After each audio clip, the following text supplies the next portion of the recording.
জাহান্নামের অবস্থা এত ভয়ঙ্কর হবে, জাহান্নামের ভেতরে লক্ষ লক্ষ কোটি কোটি কাফির মুশরিককে দেওয়ার পরেও জাহান্নাম বলবে হাল মিম মাজিদ, আরো আছে নাকি, আরো দাও।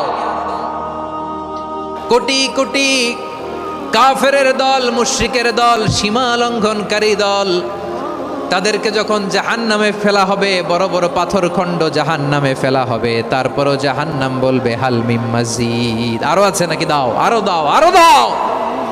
আমার ক্ষুধা নিবারণ হয় নাই। জাহান্নামে তো উত্তপ্ত হবে, জ্বলন্ত হবে, ভয়ঙ্কর হবে। জাহান্নামের এক অংশ আরেক অংশকে খেয়ে ফেলবে। আল্লাহু আকবার। ফেরেশতারাও টালমাটাল হয়ে যাবে। জাহান্নামের রক্ষী ফেরেশতারা কি করবে তারা নিজেরাও বুঝতে পারবে না। কোটি কোটি মুশরিক কাফেরদেরকে জাহান্নামে নিক্ষেপ করার পরেও জাহান্নাম ঠান্ডা হবে না, শান্ত হবে না, বলবে হাল মিম মাজিদ, আরো আছে নাকি, আরো দাও। তখন আল্লাহ তাআলার কুদরতি পা জাহান্নামের ভেতরে ঢুকিয়ে দিবেন। সুবহানাল্লাহ পড়তে পারলেন না মজা করে? কোনো কিছুতেই যখন জাহান্নামকে শান্ত করা যায় না, আল্লাহ তাআলা তার কুদরতি পা জাহান্নামে ঢুকিয়ে দিবেন। দেওয়ার সাথে সাথে জাহান্নাম থেকে আওয়াজ আসবে, কত কত বিইজ্জাতিকা ওয়া বিকদরিক, আল্লাহ বিইজ্জাতিকা ওয়া বিকারামিক, আল্লাহ আপনার ইজ্জতের কসম, যথেষ্ট হয়েছে, এনাফ এনাফ, আর লাগবে না। সুবহানাল্লাহ বলেন। ওই ভয়ঙ্কর জাহান্নামে আমরা যেতে চাই কেউ? আবার জাহান্নামীরা যখন জাহান্নামে যাবে, ফেরেশতারা ডেকে বলবে, ও কপাল পোড়া জাহান্নামীরা, জাহান্নামে কেন ঢুকলা? দুনিয়ার বুকে কি তোমাদেরকে সতর্ক করার জন্য কেউ আসে নাই? কুল্লামা উলকিয়া ফিহা ফাউজুন সাআলাহুম খাজানাতুহা আলাম ইয়াতিকুম নাযীর। সুবহানাল্লাহ পড়েন। আলাম ইয়াতিকুম নাযীর, কোন সতর্ককারী আসে নাই? বিশ্বনবী নাযীর হয়ে, সতর্ককারী হয়ে পৃথিবীতে আসলেন। তিনি জাহান্নামের ব্যাপারে উম্মাকে সতর্ক করেছেন। জান্নাতকে যেমনি তিনি চমকপ্রদভাবে উম্মার সামনে পোট্রে করেছেন, চিত্রায়িত করেছেন, ঠিক অনুরূপভাবে ভয়ঙ্কর জাহান্নামকেও তিনি এই উম্মার সামনে পোট্রে করেছেন। জাহান্নামকে কিভাবে বিশ্বনবী উম্মার সামনে পোট্রে করলেন, চিত্রায়িত করলেন, শুনতে মনে চায়? সিলেটবাসী শুনতে মনে চায়? জান্নাতের কথা শুনে যেমনি জান্নাতে যাওয়ার ব্যাপারে আপনারা আগ্রহী হয়েছেন, জান্নাতের নাজ নেয়ামতের কথা শুনে, জান্নাতের ফিচার শুনে যেমনি জান্নাতে যাওয়ার ব্যাপারে আমরা উদ্বেলিত হয়েছি, উচ্ছ্বসিত হয়েছি, জাহান্নামের কথা শুনলে কিন্তু আমাদের কলিজা কেঁপে উঠবে।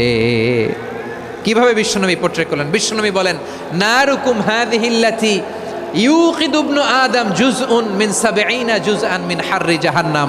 ও আমার উম্মতেরা, তোমরা যে রান্নাঘরে যে আগুন দিয়ে রান্না করো, তোমরা কি ভেবেছো জাহান্নামের আগুন ওই রান্নাঘরের আগুনের মতো না? আপনারা কিচেনে যে রান্না করেন, এই রান্নাঘরের আগুন আর জাহান্নামের আগুন তো একই না? সিলেটের ভাইরা বুঝে থাকলে উত্তর দেন। কিচেনের রান্নাঘরের আগুন আর জাহান্নামের আগুন এক না? একরকম? বিশ্বনবী বলেন, জুজউন মিন ৭০ জুজআন মিন হাররি জাহান্নাম। জাহান্নামের আগুন দুনিয়ার আগুনের চেয়ে কমপক্ষে ৭০ গুণ বেশি তেজওয়ালা। জাহান্নামের আগুনকে আল্লাহ নাম দিয়েছেন নারুল্লাহ। এটা আল্লাহর আগুন, নারুল্লাহিল মুকাদা আল্লাতী তাত্তালিউ আলাল আফইদা, যেটা কলিজার মধ্যে যে ধরে যায়। দুনিয়ার আগুন হাতে লাগলে হাত জ্বলে, পায়ে লাগলে পা জ্বলে। জাহান্নামের আগুন দেহের যেই জায়গায় লাগুক না কেন, সাথে সাথে কলিজাটা জ্বলে ছাই হয়ে যাবে। নারুল্লাহিল মুকাদা আল্লাতী তাত্তালিউ আলাল আফইদা। জাহান্নামের আগুন গায়ে লাগলে আপনার কলিজা পুড়ে ছাই হয়ে যাবে। ওই জাহান্নামে আমরা যেতে চাই? আমরা তো সবাই মিলে নাশিদ গাইলাম, জান্নাতে আমরা একা যাব না, সবাই মিলে যাব। ওই জাহান্নাম থেকেও সবাই মিলে বাঁচার দরকার আছে না নাই? কি ভয়ঙ্কর শাস্তির বর্ণনা যে বিশ্বনবী দিয়েছেন, এত বিস্তর আলোচনার সুযোগ আমার নাই। আমি শুধু সবচেয়ে হালকা পাতলা, দ্য লাইট পানিশমেন্ট, সবচেয়ে হালকা শাস্তি কি হবে এটা বলবো। বিশ্বনবী বলেন, ইন্না আহওয়ানা আহলিন নারি আযাবান ইয়াউমাল কিয়ামাতি লারাজুলুন তুদাউ ফি আখমাসি কদামাইহি জামরাতান ইয়াগলি মিনহুমা দিমাগু। জাহান্নামের সবচেয়ে হালকা আযাব কি হবে শোনো। সবচেয়ে ভারী না হালকা? সবাই বলুন, জাহান্নামের সবচেয়ে কঠিন আযাব না হালকা? জাহান্নামের সবচাইতে হালকা আযাব হলো ওই ব্যক্তির আযাব যার পায়ে দুটো জাহান্নামের আগুনের জুতা পুড়িয়ে দেয়া হবে। ওই আগুনের উত্তাপে তার মাথার মগজগুলো ভাতের মারের মতো টপ টপ টপ টপ করে বেয়ে বেয়ে পড়বে। নাউজুবিল্লাহ পড়বেন না? আচ্ছা প্রিয় সিলেট, আওয়াজ করে বলেন, এইটা যদি সবচেয়ে লাইট পানিশমেন্ট হয়, সবচেয়ে হালকা পাতলা সহনীয় আযাব যদি হয়, তাহলে ভয়ঙ্কর তোমা আযাবের কি অবস্থা হবে? আমরা কি ওই জাহান্নামে যেতে চাই?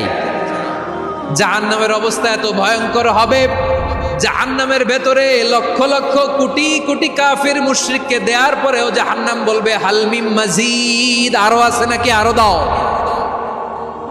কোটি কোটি কাফেরের দল, মুশরিকের দল, সীমা লঙ্ঘনকারী দল, তাদেরকে যখন জাহান্নামে ফেলা হবে, বড় বড় পাথরখণ্ড জাহান্নামে ফেলা হবে, তারপরও জাহান্নাম বলবে হাল মিন মাজিদ, আরো আছে নাকি, দাও, আরো দাও, আরো দাও। আমার ক্ষুধা নিবারণ হয় নাই। জাহান্নামে তো উত্তপ্ত হবে, জ্বলন্ত হবে, ভয়ঙ্কর হবে। জাহান্নামের এক অংশ আরেক অংশকে খেয়ে ফেলবে। আল্লাহু আকবার। ফেরেশতারাও টালমাটাল হয়ে যাবে। জাহান্নামের রক্ষী ফেরেশতারা কি করবে তারা নিজেরাও বুঝতে পারবে না। কোটি কোটি মুশরিক কাফেরদেরকে জাহান্নামে নিক্ষেপ করার পরেও জাহান্নাম ঠান্ডা হবে না, শান্ত হবে না, বলবে হাল মিন মাজিদ, আরো আছে নাকি, আরো দাও। তখন আল্লাহ তাআলার কুদরতি পা জাহান্নামের ভেতরে ঢুকিয়ে দিবেন। সুবহানাল্লাহ পড়তে পারলেন না মজা করে? কোনো কিছুতেই যখন জাহান্নামকে শান্ত করা যায় না, আল্লাহ তাআলা তার কুদরতি পা জাহান্নামে ঢুকিয়ে দিবেন। দেওয়ার সাথে সাথে জাহান্নাম থেকে আওয়াজ আসবে, কত কত বিইজ্জাতিকা ওয়া বিকদরিক, আল্লাহ বিইজ্জাতিকা ওয়া বিকারামিক, আল্লাহ আপনার ইজ্জতের কসম, যথেষ্ট হয়েছে, এনাফ এনাফ, আর লাগবে না। সুবহানাল্লাহ বলেন। ওই ভয়ঙ্কর জাহান্নামে আমরা যেতে চাই কেউ? আমরা সব